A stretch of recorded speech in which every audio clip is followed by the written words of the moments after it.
Elon Musk is betting big on electric cars being the future, but Toyota just dropped a bombshell that might shake things up. They've revealed a new engine that could spell the end of electric vehicles as we know them, an engine that supposedly runs on water. Yep, you heard that right, water. This bold claim seems to throw a wrench in Elon Musk's electric dreams. But can a car really run on just water without any fuel or electricity? And could Toyota's water engine truly wipe out the electric vehicle market? Stick with us as we dive into the latest breakthroughs in car tech and uncover everything about Toyota's game-changing water engine. Before we get started, hit that subscribe button so you don't miss out on the coolest tech updates. The bottom line? Toyota simply wants to make better cars, no matter the design pattern.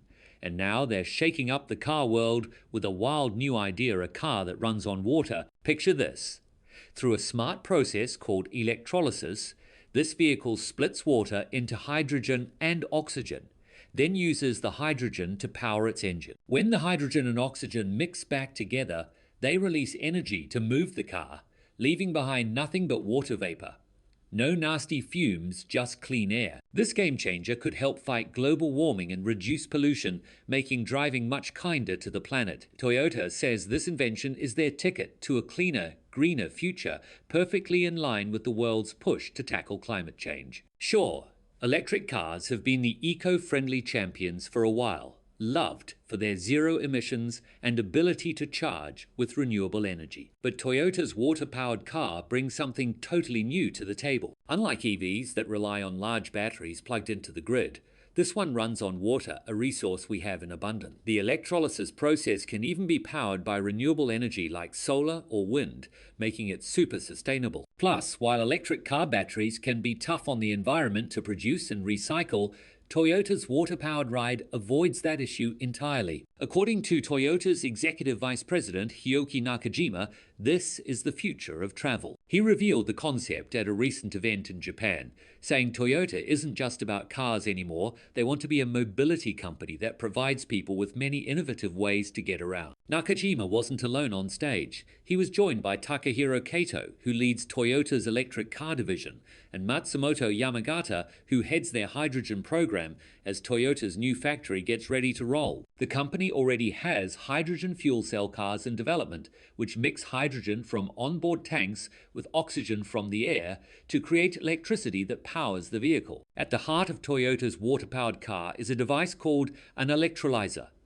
This gadget turns water into hydrogen efficiently and safely. It doesn't need massive amounts of energy, and the only byproduct is clean water vapor. Unlike other hydrogen-powered cars, Toyota's design doesn't require a bulky high-pressure tank to store hydrogen. Instead, the electrolyzer produces hydrogen on demand, making the system lighter and safer. To make it work, though, the engine needs modifications. Fuel injectors must be adjusted to handle hydrogen.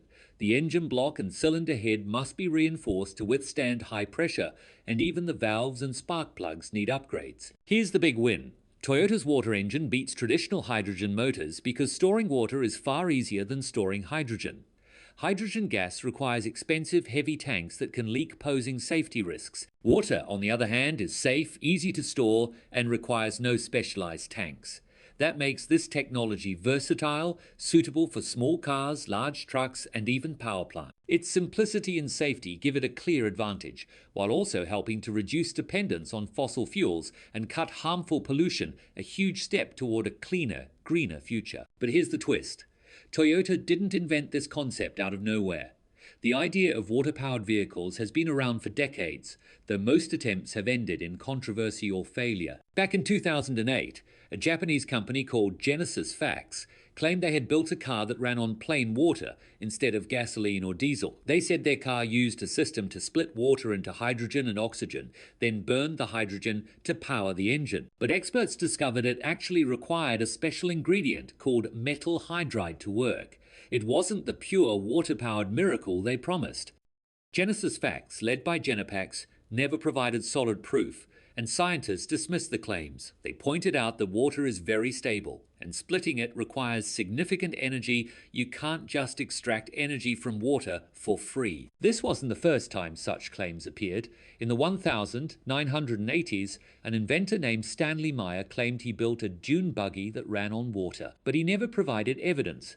and in 1996 he was convicted of fraud. In 2002, hydrogen technology applications promoted a device called the Aquagen, which supposedly split water to power cars. In reality, it only improved fuel efficiency, not water-only propulsion. That same year, Genesis World Energy promised a device that could harness energy from water, convincing investors to pour in millions. But no working car ever materialized. And in 2006, the company's CEO, Patrick Kelly, was jailed for fraud. In 2008, the same year as Genepax's claims, a Sri Lankan singer named Tushara Ranjith claimed he drove a car 190 miles on just 3 liters of water. Even the country's prime minister supported him at first, but soon after, Tushara was arrested for fraud. Fast forward to 2022, an Indonesian man named Arianto claimed he had built a device called the Nakba, which could convert water into hydrogen fuel and power motorcycles for 500 kilometers on a single liter of water. He even claimed Lamborghini and Ferrari were interested. But Indonesian scientists quickly debunked the idea, calling it physically impossible. With so many hoaxes, failed experiments, and frauds, it's no wonder people are skeptical. Some even suggest that attempts at water-powered cars have been suppressed by powerful industries. While we can't prove there's a grand conspiracy, the fossil fuel industry is a trillion-dollar giant, and a true water-powered car could turn their world upside down. Challenges remain. Could infrastructure keep up? Would people embrace a fuel not available at their local gas station? From the 1990s through the mid-2000s, governments poured billions into hydrogen research, hoping it would surpass gasoline. But reality proved more difficult. Challenges of hydrogen. For all the excitement, Toyota and others quickly hit a wall. Hydrogen looked like a miracle fuel on paper, but storing and producing it at scale was incredibly difficult and costly. Challenges of hydrogen. For all the excitement, Toyota and others quickly hit a wall. Hydrogen looked like a miracle fuel on paper, but storing and producing it at scale was incredibly difficult and costly. The biggest issue? Infrastructure.